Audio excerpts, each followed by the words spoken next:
अस्सलाम वालेकुम। आज का हमारा टॉपिक है मैक्सवेल्स बोल्ट्जमैन स्टैटिस्टिक। और पहले हम देख लेते हैं कि मैक्सवेल बोल्ट्जमैन स्टैटिस्टिक क्या है। बेसिकली आपके पास स्टैटिस्टिकल मैकेनिक्स के अंदर जो हमारे पास मैक्सवेल्स बोल्ट्जमैन स्टैटिस्टिक है वो यूज़ होती है जो हमारे पास जितने भी नॉन इंटरैक्टिंग पार्टिकल हैं उनकी डिस्ट्रीब्यूशन देखने के लिए कि किसी भी एनर्जी स्टेट्स जो भी अवेलेबल एनर्जी स्टेट्स हैं इन थर्मल इक्विलिब्रियम उन अवेलेबल एनर्जी स्टेट्स में पार्टिकल किस तरीके से डिस्ट्रीब्यूट हैं।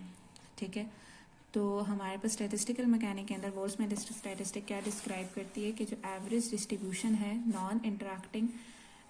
मटेरियल पार्टिकल्स और वो किस तरीके से मटेरियल पार्टिकल्स डिस्ट्रीब्यूटेड है और different energy states in thermal equilibrium और उनकी डिस्ट्रीब्यूशन के बारे में हमें बताता है। और ये कब एप्लीकेबल होता है, बेसिकली ये तब एप्लीकेबल होते हैं जब आपके पास सिस्टम का टेम्परेचर बहुत ज़्यादा हाई हो और दूसरा ये कि आपके पास डेंसिटी लो हो। मतलब ये किस लिए है, ये इसलिए है क्योंकि आपके पास अगर सिस्टम का टेम्परेचर हाई होगा या उनकी डेंसिटी लो होगी तो उसमें मॉलिक्यूल एक दूसरे से दूर होंगे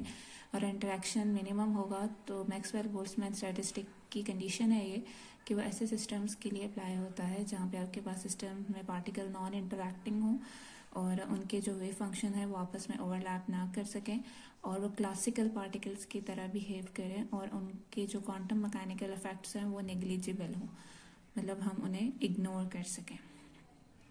तो ये ऑब्वियसली हाई टेम्परेचर और लो डेंसिटी, क्योंकि उसमें आपके पास पार्टिकल्स के दरमियान में इंट्रैक्शन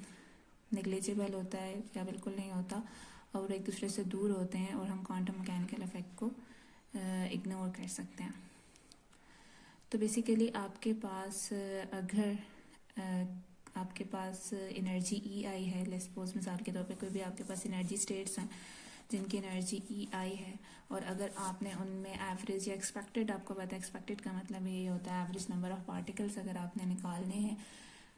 और अगर हमने किसी भी एनर्जी स्टेट्स आपके पास है जो energy E I, let's suppose कोई भी एनर्जी स्टेट है उसमें अगर आपने एक्सपेक्टेड नंबर ऑफ पार्टिकल्स निकालने हैं by using Maxwell's Boltzmann statistic, तो फिर उसके लिए हम लोग ये रिलेशन यूज़ करते हैं। ये जो आपका सिंबल होता है ये एवरेज एक्सपेक्टेशन वैल्यू के लिए होता है। इसमें जी जो होती है वो आपके पास डीजेनरेसी होती है एनर्जी लेवल आई की, मतलब ये आपको ये बताती है कि आपके पास number of state with energy E I और आपके पास वो कितनी है। इसके अलावा इसमें म्यू का एक सिंबल यूज़ हुआ है जो कि केमिकल पोटेंशियल होता है, के बोल्ट्जमैन कांस्टेंट है, टी एब्सोल्यूट टेम्परेचर है और ई आई जो है वो एनर्जी है ith एनर्जी लेवल की और ये जो है वो आपके पास average number of particle in this set of states with energy E I. तो इसके अलावा आपके पास